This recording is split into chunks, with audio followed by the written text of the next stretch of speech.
नमस्कार, जनवार्तामध्ये आपल्या सर्वांचं स्वागत। सर्वप्रथम पाहूया ठळक बातम्या।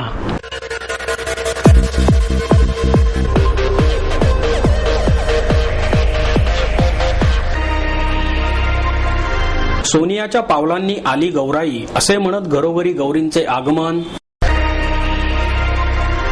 विद्यार्थ्यांमध्ये वाचनाची आवड निर्माण करणे ही पालक आणि शिक्षकांची जबाबदारी आहे, ज्येष्ठ शिक्षणतज्ञ डॉक्टर न.म. जोशी यांचं मत। उत्पादन खर्चावर उसाला भाव मिळावा यासाठी 19 सप्टेंबर रोजी शेतकरी संघटनेचा साखर आयुक्तालयावर आसूड मोर्चा। आणि आजच्या बदलत्या शिक्षण पद्धतीमध्ये शिक्षकांनी आपले ज्ञान सातत्याने अद्ययावत करण्याची गरज आहे, डिग्रीकर विभागाच्या सह आयुक्त चित्रा कुलकर्णी यांचं मत। सोनियाच्या पावलांनी आली गौराई, असे म्हणत घरोघरी गौरींचे आगमन झाले। गणपतींबरोबरच महाराष्ट्रात माहेरवाशीण असलेल्या गौरींचे उत्साहात आगमन झाले। माहेरवाशीण असल्याने गौरींचे घरातील महिलांना विशेष कौतुक असते। काही ठिकाणी खड्याच्या गौरी, कुठे मुखवट्याच्या, तर काही उभ्याच गौरी असतात। हळदी कुंकवांच्या पावलांनी गौरीचे आगमन झाल्यानंतर घरोघरी तयारी सुरू होते। गौरीसाठी आकर्षक आरास, फराळाचे साहित्य, गौरीची पूजापाठाचे वेध सुरू होते। गौरी 3 दिवसांसाठी घरी येतात। यामध्ये पहिल्या दिवशी गौरीचे पूजन करून बाजरीची भाकरी, भाजी, वरण भात असे नैवेद्य दाखवले जातात। दुसऱ्या दिवशी गौरीसाठी गोड पदार्थ म्हणून पुरणपोळींचे नैवेद्य करतात। तसेच फराळामध्ये लाडू, चिवडा, करंजी, फळे यांचा समावेश असतो। तर संध्याकाळी महिलांचा हळदी कुंकवांचा कार्यक्रम असतो। तिसऱ्या दिवशी माहेरवाशीण गौरीला ओटी भरून सासरी म्हणजेच भावपूर्ण वातावरणात गौरीला निरोप दिला जातो आणि घरातील गणपतींचे गौरीबरोबरच विसर्जन करण्यात येते।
विद्यार्थ्यांमध्ये वाचनाची आवड निर्माण करणे ही पालक आणि शिक्षकांची जबाबदारी आहे, असे मत ज्येष्ठ शिक्षणतज्ञ डॉक्टर न.म. जोशी यांनी व्यक्त केले।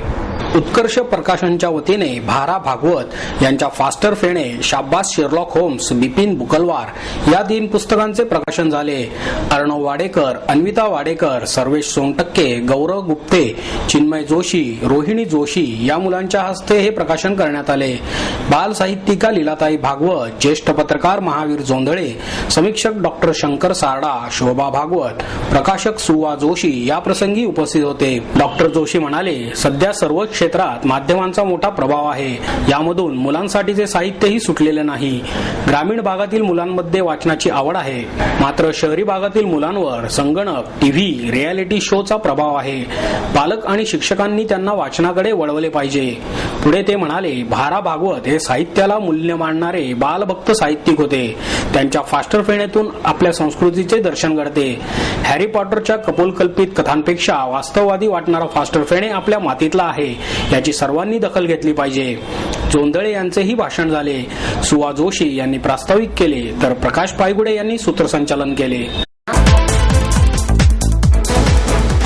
उत्पादन खर्चावर उसाला भाव मिळावा यासाठी 19 सप्टेंबर रोजी शेतकरी संघटनेच्या वतीने साखर आयुक्तालयावर आसूड मोर्चा काढण्यात येणार आहे, अशी माहिती खासदार राजू शेट्टी यांनी पत्रकार परिषदेत दिली। गेल्या 2 वर्षांपासून चांगला भाव मिळाल्याने उसाची लागवड वाढली आहे, त्यामुळे तोडणीचा हंगाम फेब्रुवारी-मार्च पर्यंत लांबला आहे। यंदा लागवडीपेक्षा खोडवा उसाचे क्षेत्र जास्त असल्याने एकरी उत्पादन कमी होणार आहे। त्याचप्रमाणे मान्सूनची अनिश्चितता, खतांच्या वाढलेल्या किमती आणि टंचाईमुळे ऊस उत्पादनावर परिणाम होणार आहे. गेल्या वर्षी 850 लाख टन ऊसाचे उत्पादन झाले, पण यंदा हे 10 ते 15 लाख टन ऊसाचे उत्पादन कमी होईल. असे असतानाही कारखान्यांनी ठरवलेला भाव शेतकऱ्यांनी स्वीकारावा यासाठी शिल्लक ऊसाबद्दल भीती निर्माण करण्याचा प्रयत्न कारखानदार करीत आहेत. एफआरपी पेक्षा जास्त भाव देण्याचा प्रयत्न कारखान्यांनी केल्यास त्यांना कर्ज पुरवठा न करण्याचा निर्णय राज्य सहकारी बँकेच्या प्रशासकांनी घेतला आहे. कारखान्यांना शिस्त लावण्यासाठी शेतकऱ्यांना कमी भाव का, असा सवाल करून शेट्टी म्हणाले, राजकीय दबाव वापरून कारखान्यात होणारी अतिरिक्त भरती, खरेदीतील भ्रष्टाचार, विनाकारण कर्ज काढणे यावर नियंत्रण आणणे आवश्यक आहे. गेल्या वर्षी 2000 ते 2200 रुपये पहिली उचल दिली होती, पण यंदा बाजारात साखरेचे भाव स्थिर असतानाही 1375 रुपये पहिली उचल देण्याचा घाट घातला जात आहे, असेही त्यांनी यावेळी सांगितले. आजच्या बदलत्या शिक्षण पद्धतीमध्ये शिक्षकांनी आपले ज्ञान सातत्याने अद्ययावत करण्याची गरज आहे, असे मत विक्रीकर विभागाच्या सहआयुक्त चित्रा कुलकर्णी यांनी व्यक्त केले.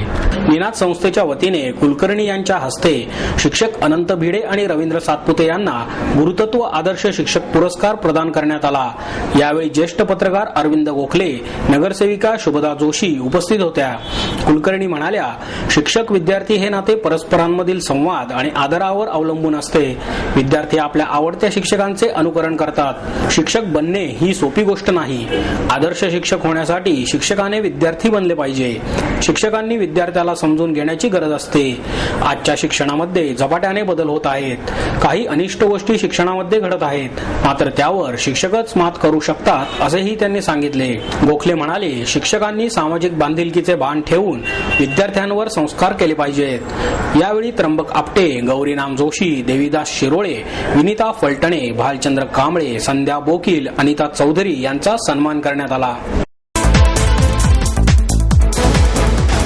चित्रकार जगदीश चव्हाण यांच्या रंगरेषांचा सम्राट या चित्रप्रदर्शनाचे आयोजन करण्यात आले आहे. सुप्रसिद्ध रंगावलीकार श्री जगदीश चव्हाण यांनी रंगरेषांचा सम्राट हे प्रदर्शन सदाशिव पेठेतील शुभमंगल कार्यालयात भरवले आहे. हे प्रदर्शन दुपारी 2 ते रात्री 12 पर्यंत सर्वांसाठी खुले असून ते 11 सप्टेंबर पर्यंत चालणार आहे. 1996 पासून गणेशोत्सवात सलग प्रदर्शने भरवणारे जगदीश चव्हाण यांचे यंदाचे 19वे वर्ष आहे. या प्रदर्शनात कैलासवासी दीनानाथ दलाल या प्रतिभावंत चित्रकारांच्या काही संगीतातील रागांवर आधारित कलाकृती रंगावलीच्या माध्यमातून रसिकांपुढे मांडण्याचा प्रयत्न केला आहे. रंग आणि रेषा यातून निर्माण केलेली रेखाचित्रे, रंगचित्रे असलेला चित्रकलेचा अद्भुत आविष्कार तसेच विलक्षण तरल नाजूक भावछटांची चित्रे ही या प्रदर्शनात पाहाव्यास मिळणार आहेत.